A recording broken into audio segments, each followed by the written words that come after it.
Retro.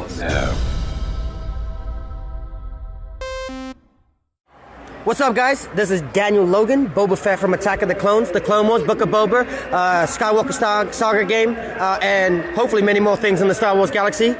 You are listening to Jay and Dennis on Podcast Stardust. Yep, this is the way I've spoken.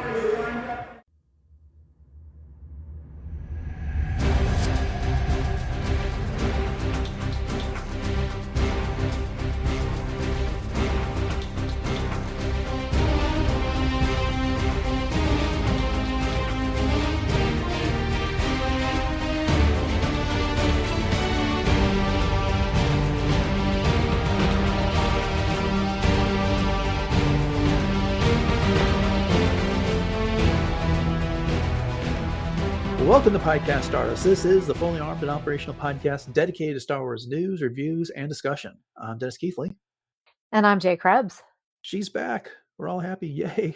And thank you for holding down the battle station, Dennis. You did a great job in my unexpected absence. I Appreciate it. appreciate that, but I really did realize how much better the show is with you and how much easier it is to do when you have someone to talk to on it. But I'm so glad you're back. And I'm glad to be back. Yeah. All right. Well, yeah. So Jay's back, and we are now going to wrap up our coverage of Lego Star Wars Rebuild the Galaxy: Pieces of the Past by discussing the fourth and final episode.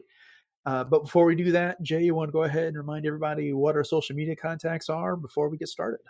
Absolutely, Dennis. We are very easily found on Facebook and Instagram at Podcast Stardust. All right. The dish is aligned. The signal's boosted to maximum output. The shield is down. We are now broadcasting to the galaxy. So, like I said, this is our discussion of Lego Star Wars Rebuild the Galaxy: Pieces of the Past, Part 4. And we'll get into some of the details here. But before we do, what are your more overall non-spoilery type thoughts about this one? I thought this was a great wrap up to this series, and it definitely kept me engaged and on the edge of my seat in a lot of ways. There were some really fun little surprises, especially towards the end. And I didn't think it was overly too predictable. I mean, there were some things I was like, oh, I kind of figured that probably would have happened, but I thought it was very clever the way that they got us to the resolution of this particular storyline. So I definitely give it an A in my book for sure. But what do you think? Oh, it was definitely fun. I enjoyed it.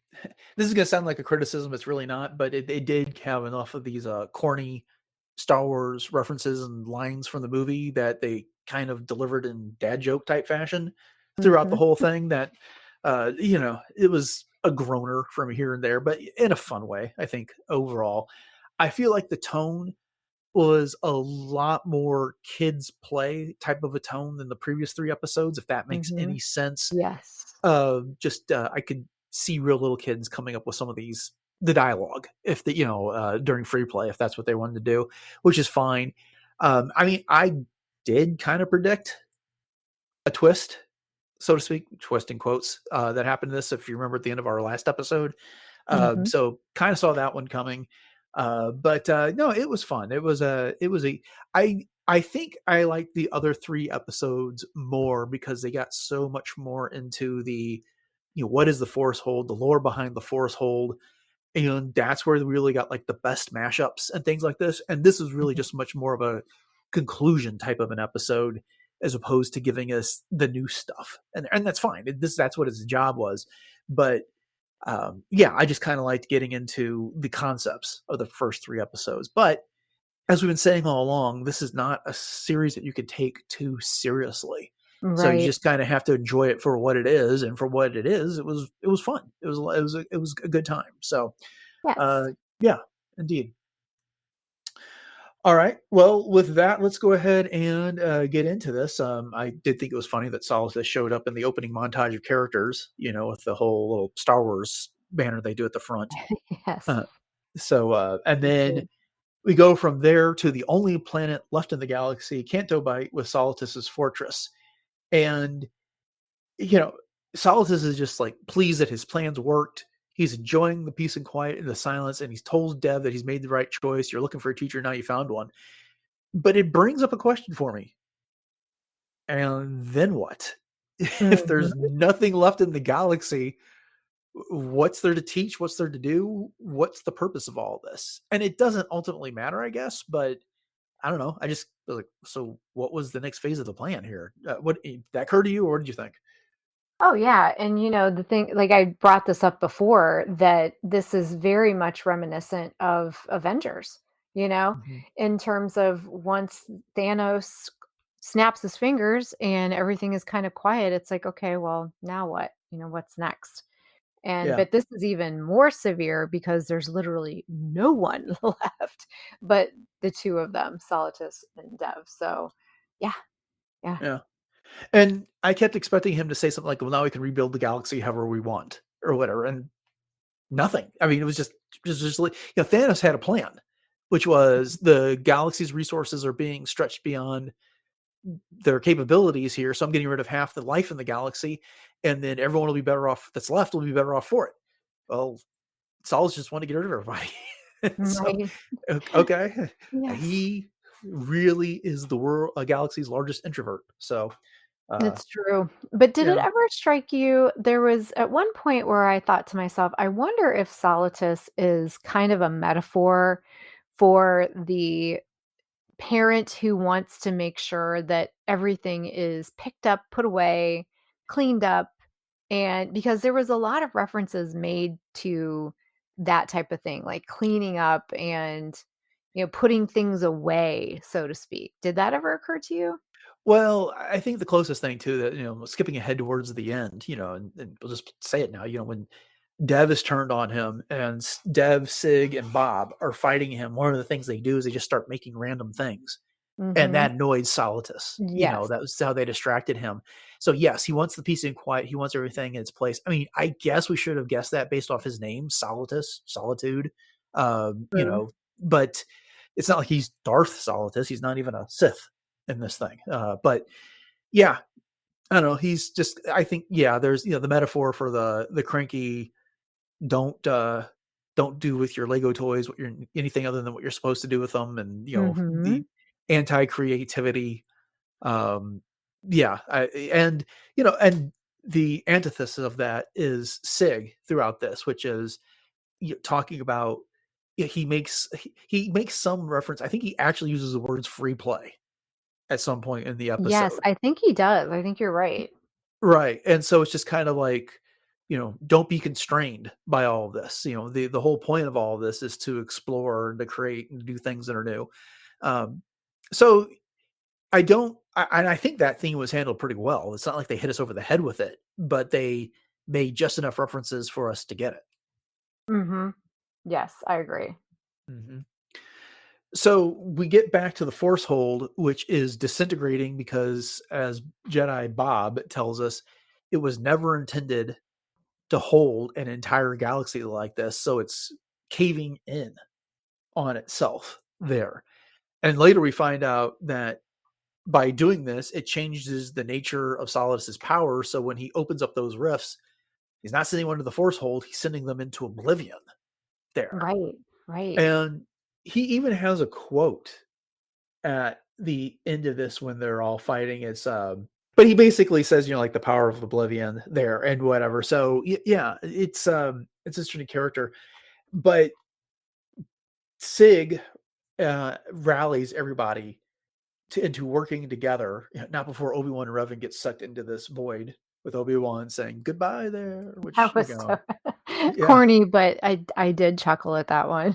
Yeah, that's kind of like the Star Wars dad joke thing I was Right. making reference to. Those happen quite uh, often throughout this. And R2 saves 3PO, Grogu saves the Mandalorian, and but then they talk about how they need to play together. The Force connects them all, and he and Dev were a Force dyad, but they can be a Force myriad. Which on the one hand, when I heard him say that, I was like, that's kind of clever. But on the other hand, it's like, again, it's like you could think of the kid who got the concept of the Force dyad and just said, I'm going to make a Force dyad with 20 people Right. in it there. But And even yeah, those that don't know how to use the Force. right, right. And then we get that corny line from Palpatine. Is like, if this guy talks more than Darth Plagueis the Long-Winded. Uh, yeah, and that's just kind of the fun of this is that they do rely on those puns throughout quite a bit, but they do that to get their portal home. Yes. You know, and then everyone gets dumped out on Canto Bight, and Solitus' stronghold is in the distance, and they do the charge. And again, another pun. Luke screams out, "It's the return of the Jedi!" And Darth Ray says, "And the revenge of the Sith." So, oh, and here's the line. Solitus says, "I am the Bolivian. I am the everlasting nothing." That was what he was saying there. So, a lot of cameos that come up over the next battle. We get Neil and Fern from Skeleton Crew. We, Cassian builds out the rebellions are built on hope. The Landalorian gets to say, "This is the way." We get to see Wrecker, Hunter, and Omega from the Bad Batch. And then Amidala's like, "You're going down a path I can follow," all enthusiastically there. Did you have a favorite of any of these that really stood out to you? Well, I have to say, I have to go back and watch this because I missed some of these. I caught Cassian and I caught Wrecker, but I did not catch Omega. I'm trying to remember if I remembered seeing Hunter, and I do not remember seeing Neil and Fern. And I was trying to look, in the background to see if I could catch all of those. So I'm definitely gonna have to go back and slow-mo this because good catch. Yeah, well, that's what happens when you get to pause it frequently while you're taking notes. But Neil was obvious. You can't when you see him, you can't miss him. And then there's a slightly taller Lego minifig that's a girl that has long brown hair. And I suppose it could be someone else, but I decided that had to be Fern. And then you see a young kid with blonde hair. And it took me a while to figure out who that was before I concluded that it had to be Omega. Because at some point I think she's standing next to Hunter. The Hunter minifig has got the half tattoo on one side of its face, and Wrecker's wearing his helmet. It's hard. Once you see him, it's pretty obvious that's there. Wrecker But I did catch. But but at the end of the episode, Omega is hanging out with Neil and Fern as well. So it shows up a okay. couple times as well. Okay. Yeah. And then did you know, is that supposed to be the redhead? Was that Mara Jade in the white? Is that what you concluded? That because I kept catching, and she looks like she had long red hair, but I was trying to figure out who the heck that would be. I don't know. I didn't catch that character, whoever it is you're talking about. I got the impression that beyond the Mara name drop from I think episode 2 that she never actually appeared in this from what I saw on StarWars.com, but that may not be correct. I don't know. Well, That's fine. We'll have regardless, to I go back and check gotta again. go back, yeah, and watch Yeah, this again. yeah. Then K2SO leads the battle on behalf of Solitus, and it's kind of a scene that pays homage to the arena and Attack of the Clones, where he pulls up these buildings that just are full of battle droids. First it's just regular battle droids, and then some super battle droids and a few dark troopers, and then the next round has got droidicas, and it's got the spider droids and the Octoptora type of droids that are all in there. And Yeah. he initiates the Goliath protocol, where he basically absorbs all of the pieces from the destroyed battle droids and becomes a gigantic K2SO. I really thought that at some point he was going to get reprogrammed by K2SO or something, or not by K2SO, by Cassian at some point, and that didn't happen here. But yeah, he had a much bigger role in this fight than I expected. But what did you think about him? Pun intended, much bigger role. Yeah.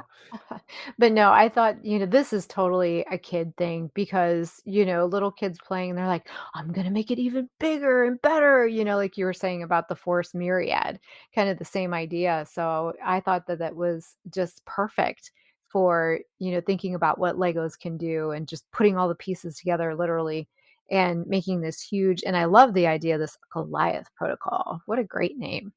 Mm-hmm. Yeah, no, I thought that was fun too, and I like the fact that there was the two giant droidicas there, and then Brickhead's Ahsoka ends up taking over those and pilot it, and I think she's I haven't had this much fun since the Clone Wars. There, I was And then trying to she said remind, something like, "Finally, somewhere I can fit." Something to yeah, that character when she gets in. Yeah. I was trying to decide what it reminded me of, and not a perfect comparison by any stretch of the imagination, but kind of like Ripley from Aliens when she gets in the load lifter suit Ah, to battle okay. the Queen a little bit.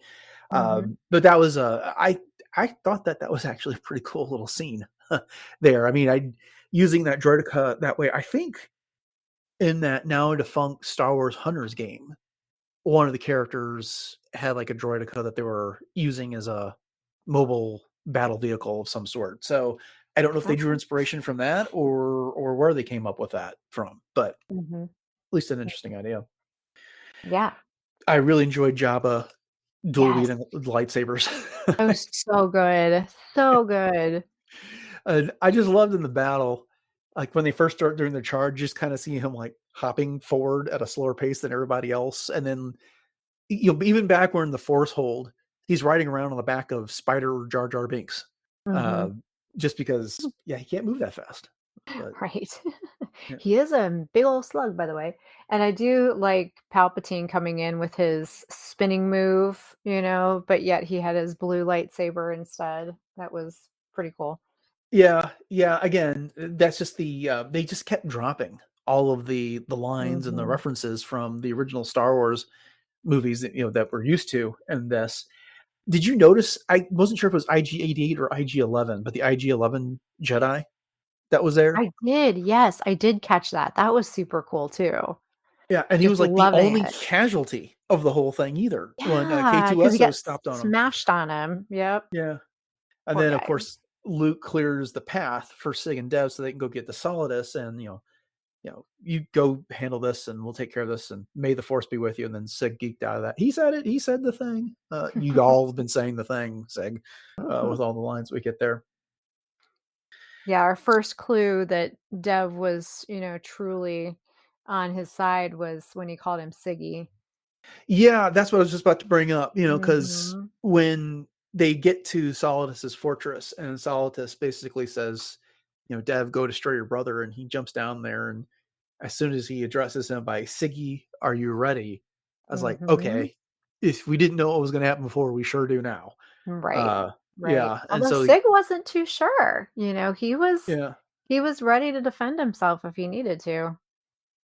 Well, and then of course, as soon as Dev turns around and shoots Force Lightning at Solidus, Siggy, I'm calling him that now. It's like, I knew there was still good left in you. And I was like, well, did you? Because But did you you? sure seemed like you were getting ready to throw down against Dev there a second ago.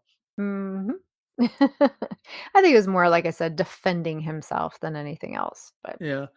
But then we get the throw out of Dev says that, it was the only way, the reason why he betrayed him is because the only way to save Sig during all that. And then he finds it incredibly more annoying that no matter what he does, no matter how hard he tries, he doesn't want anything bad to happen to Sig. And it's not fair. And then Sig completes a formula. It's family. And then Dev says, well, what I'm trying to say is I love you. And Sig retorts, I know. And yeah, okay. We all know where right. that line comes from, but fun pun. They worked another one in Of there. course. Yeah.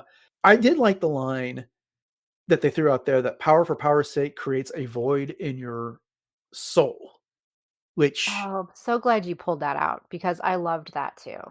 yeah, I mean, Uh, we compared to all the other lines that we got in here, there's how to describe it, like this mush factor that's going on. Like when Leia promotes Yessi and gets that battlefield promotion to general in the middle of this thing. It's like, oh, I know you can do it. I've been giving you all these other tasks that you can learn how to do every other job in the alliance and this, that, and the other.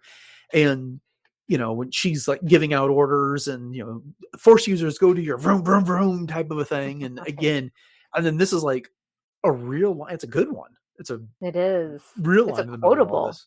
Yeah. quotable line. Yeah.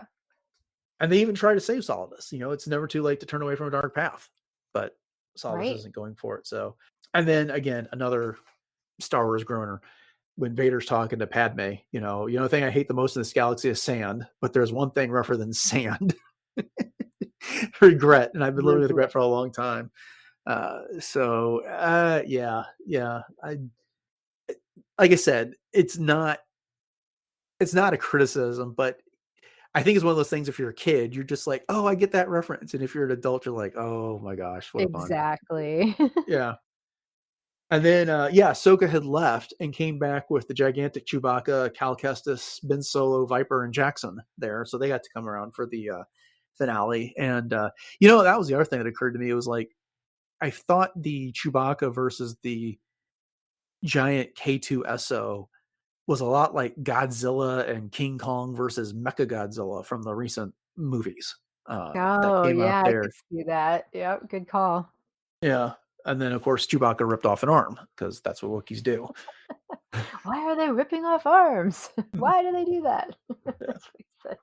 Good stuff. But yeah, we talked a little bit about that final battle with Solitus. They to distract him, they started making random things that annoyed him, and then they deflect Solitus's void power back at him, and he blasts him off into a rift. And right before that rift closes, so I mean, I think they've now given us a very strong possibility if they want to bring Solitus back for a third one of these rebuild the galaxy type specials, they can. But I don't know. I don't know that they can, and I trust them to do so. But the original Rebuild the Galaxy was such a fun concept. Turning everything we know about the Rebels and the Empire and everything on its head, and doing all these other crazy mashups. Making the clones, Moncala, and Darth Jar Jar, playing into all those other like legends and tropes and stuff like that. And then this one was fun. The greatest thing I think about it was the doing the Force Hold and introducing other type of Lego sets and everything, and taking it one step further. I'd kind of like to see them continue on that progression, keep giving us the mashup type stuff that we wouldn't necessarily think of right away. That again turns everything we know kind of on its ear. But what are your thoughts? No, I agree. And that's what's been so fun about it is because, as we pointed out in the very beginning, this is all for fun. None of it's canon. None of it's, to be Yeah, taken, other than just maybe a grain of sand. Ha ha ha ha. And it allows for so much creativity and so much fun. Just like when we see some of these characters at the end popping up, all the other brickheads, we get to see Sabine, Ezra, and Hera that we uh-huh. didn't see before, and so that could be maybe a clue to what could potentially be coming as well. Yeah, yeah. I also have a question for you here. So the force hold turned into a void, and everything that was in it was collapsed in on itself and destroyed. Yet, after they defeated Solidus, it opened back up and spit out the galaxy. I know I'm looking way too far into this, but none of that stuff was like it was all destroyed. I mean, it was Right. it's a little bit of a logic problem. I mean, who cares? We're rebuilding the galaxy here, but my second watch there was like, well, wait a minute, didn't all that stuff just get wiped out? What was there? But then I thought about it a little bit more, and I was like, well, this is maybe how you set up your third episode. That when the Mhm. force hold belched everything else back into this galaxy, maybe it put a bunch of stuff that, like the other Brickheads characters, out there that wasn't there before, that could lead us to new adventures. Yes, and I kind of likened it as well, sort of on that same line of thought that I was talking about earlier with, you put away your Legos and they all kind of go away and maybe they get just shoved into the back of the basement or whatever. And then now you get them all back out and you've rebuilt them, but maybe they're not rebuilt exactly the same Yeah, because, that's what happens when you play with Legos. right, indeed. And then the Sith have all gathered up, and Jarsa says maybe Wisa should turn over a new leaf, and then Darth Vader's like, "Yeah, we're not going to be doing that." And then I love Jarsa. Again, another callback to the Phantom Menace. So what was Misa thinking? So and they Right. wander off. So our Sith are still out there wandering around, ready to make mischief the next time around. And then, of course, Dev is going to stick around. He takes up Bob on his offer for training. And so, if we do get a third entry in all of this, at least they'll start off as partners this time around, as opposed to adversaries. Mhm. Yeah, and then Yessie gets left in charge by Leia, and Leia's going on this big Skywalker family trip, so that could be something too, that Yessie's leadership is coming into question or maybe being challenged in some way, Yeah, and, yeah, so yeah. could be that too. The Skywalker family trip. We discussed the Marvel Infinities comics some time ago. I don't know what episode those were, but the alternative stories of one thing had changed and it was different in A New Hope, The Empire Strikes Back, and Return of the Jedi, and how the story plays out from there. I would love to see someone do an alternative take, and this made me think of it, where Padme didn't die Hmm. and Anakin did get redeemed, and Luke and Leia were all around, and what those four would have done together going forward, and all Yes. of that. I think that could be an incredible story. That could be a lot of fun. Oh, I totally agree. And I've seen a lot of people do, renderings of different artwork and things on Pinterest and, going on family trips. And there's even been the trend recently with the blurry family photos. And you see Anakin and Padme with the two young, Yeah. twins. And that's just a lot of fun too. It's another one of those what if kind of things, which is cool. Well, because and I don't want to turn this all into this maybe an episode that we do at some point, but I could see like an older Anakin when Luke and Leia are older, and maybe they're not with the Jedi. Anakin put aside being a Jedi, and then they went off to do their thing, but he still nurtured their Force powers and Hmm. taught them himself. How does that work out? All kinds of Yeah. different ways you can go with that possibility. So, but yeah, as silly as kind of they were at the end, with the group hugs and then Greedo coming back and everything else like that. It's like, huh, it was kind of nice to see a reconciled Anakin and Padme, even if Anakin still was cased in Darth Vader's armor. So, Right, yeah, right. Yeah, and I but thought too, maybe that leaves things open with the suggestion of Jar Jar wanting to turn over a new leaf, that maybe there could be something to that as well, that he would challenge the Sith, I just want to perhaps. see him continue to get more ridiculous as a Sith as it goes forward. What's the next evolution? He's got the spider legs. Does he get the next treatment that Maul got with the hinged back legs, the Mm, inverted, with mhm. the inverted knees and stuff like that. All different kind of ways you go there, and let's see more of Asajj Ventress. I was a little Yes. disappointed that she didn't get to show up and participate in this final battle, but or Yeah, maybe I that's a missed good it, point. but I I don't know recall I seeing her missed it there. if she was there, that's for Yeah, sure. but and definitely need to bring back Revan and Darth Obi-Wan. So, Yes, for sure. all right, well, that was fun. Again, as we've been saying all along, this is not something I think to you just don't take it too seriously. It's fun. It's inspires some ideas like we were just talking about with the Skywalkers and stuff like that. But fun for its worth. You other have anything else we didn't touch on? You want to make sure we cover, or any other thoughts? Well, again, just some really funny little lines when Luke says, "I might just mess around and do the Kessel Run in less than 12 parsecs." And he says, "I know it's not actually a science thing, but," or I can't remember the exact Yeah, line, not but scientifically accurate, but it sounds right. yeah, And breaking the fourth wall, I just thought that that was a lot of fun. yeah. So, yeah, other than that, I just think that it was, again, it's a very fun little exploration and probably something that I don't know. I probably would have watched it, but maybe not as intently as what we did, and so I'm really glad that we got the opportunity to discuss it. Yeah.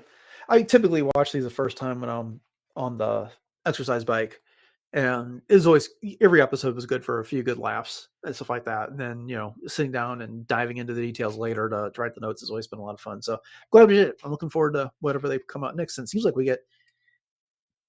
we get at least one Star Wars special every year. So I would expect Yeah. something to come out next year. We'll find out. Mhm. Okay, well then, we'll go ahead and wrap it up here. With our coverage of Lego Rebuild the Galaxy Pieces of the Past Part 4. We hope you'd have enjoyed it. Thank you all for indulging us. I know this isn't everybody's thing, but we have fun with it. I love Star Wars Lego, so we are going to in fact cover these on the show. But if you enjoyed it, or even if you didn't, you just want to get our other coverage, make sure you subscribe to the podcast on your podcatcher of choice. We appreciate your ratings and reviews. I'd love to get a few more reviews. If anyone wants to leave some, and I'll try and get some right here on the show. And then if you want to get the entire back catalog of shows, one of the best places you can do that is at retrozap.com. All previous 954 episodes are there. Jay, you want to go ahead and remind everybody about our social media contacts and where else we can be found online? Absolutely, Dennis. We are very conveniently found on Facebook and Instagram at Podcast Stardust. And we do have some Pinterest boards available for some ideas for everything Star Wars, from fashion to all kinds of lifestyle products, collecting, and just even some fun recipes and even beauty tips. So check that out. And then we have our two YouTube outlets, which is the traditional YouTube as well as YouTube Music. So please head over to both of those, like, subscribe, and share those out. And those do support reviews and also interaction. So let us know what you thought of this episode as well as all of our others. And then we also have our TeePublic store. So thank you to those who have been purchasing items. We'd love to see where those end up out in the wild. So please snap a picture, tag us on social media. If you are interested in some Podcast Stardust swag, that's where you want to go. So again, TeePublic, and we do have a link to our TeePublic store in our show notes.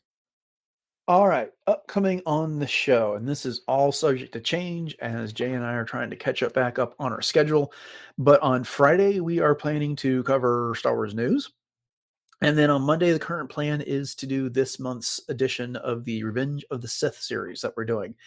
And we'll see what happens after that. But a lot of things are in flux right now, so that may change. We'll find out. With that said, thanks for listening to episode 955 of Podcast Stardust, everyone. Have a great rest of your week. And until next time, may the Force be with you.